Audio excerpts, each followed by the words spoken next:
भारतीय न्याय संहिता का अध्याय 17 संपत्ति के विरुद्ध अपराध का पूरा वर्णन धारा 303 से लेकर के 334 में किया गया है और इसमें चोरी, उद्दापन, लूट, डकैती, संपत्ति का आपराधिक रूप से दुर्विनियोग, आपराधिक न्यासभंग, छल, रिष्टि, अतिचार और गृह भेदन के टॉपिक हैं।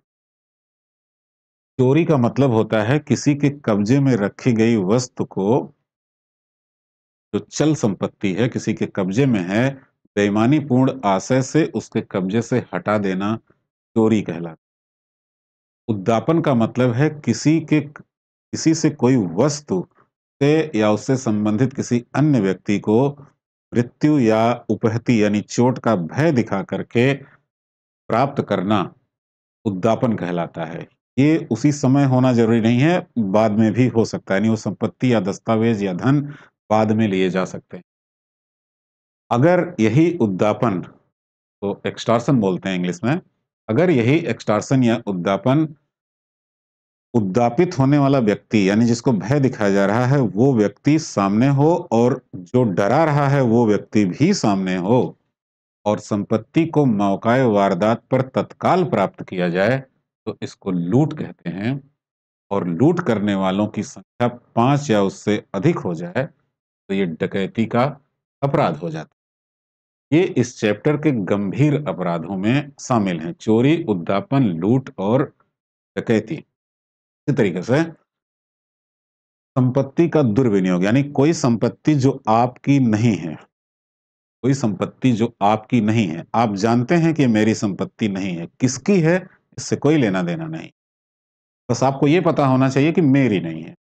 उस संपत्ति, जैसे कोई पड़ी हुई संपत्ति कहीं मिल गई है आपको, उस संपत्ति को अगर आप ले लेते हैं और उसका इस्तेमाल कर देते हैं तो आप आपराधिक दुर्विनियोग के दोषी हों। अगर उस संपत्ति को आप इसलिए ले लेते हैं कि इसे मुझे इसके स्वामी का पता लगा करके वापस करना है तो आप दोषी नहीं होंगे, का उपयोग करने पर ही दोषी हों। न्यास भंग, न्यास भंग का मतलब है कि कोई वस्तु या कोई संपत्ति जो रख रखाव के लिए आपको सौंपी गई है, आप पर भरोसा करके आपको दी गई है, बदले में उसकी फीस वगैरह भी आपको मिल जाती है, अगर उसका अपने लिए उपयोग करते हैं या किसी अन्य के लिए उपयोग होने देते हैं तो इसको न्यास भंग कहा जाता है।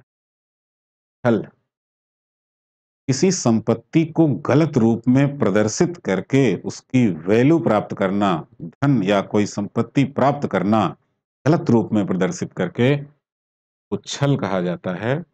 और किसी संपत्ति को नष्ट करना या उसके रूप में बदलाव इस आशय से करना कि इससे किसी मनुष्य को क्षति होगी तो रिष्टि कहा जाता है।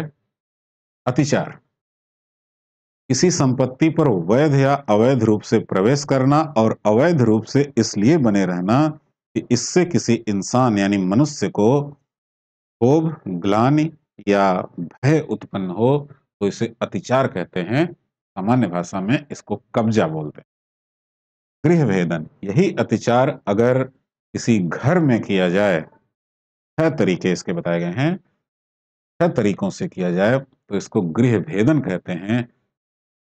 सेंधमारी बोला जाता है सामान्य भाषा में। ये संपत्ति के विरुद्ध अपराध हैं। पूरा चैप्टर पढ़ने के लिए आप कर्नल एकेडमी के ऐप को सब्सक्राइब कीजिए, कर्नल एकेडमी का ऐप डाउनलोड कीजिए, वहां पर आपको पूरा चैप्टर मिलेगा। लिंक डिस्क्रिप्शन बॉक्स में डाल दिया गया।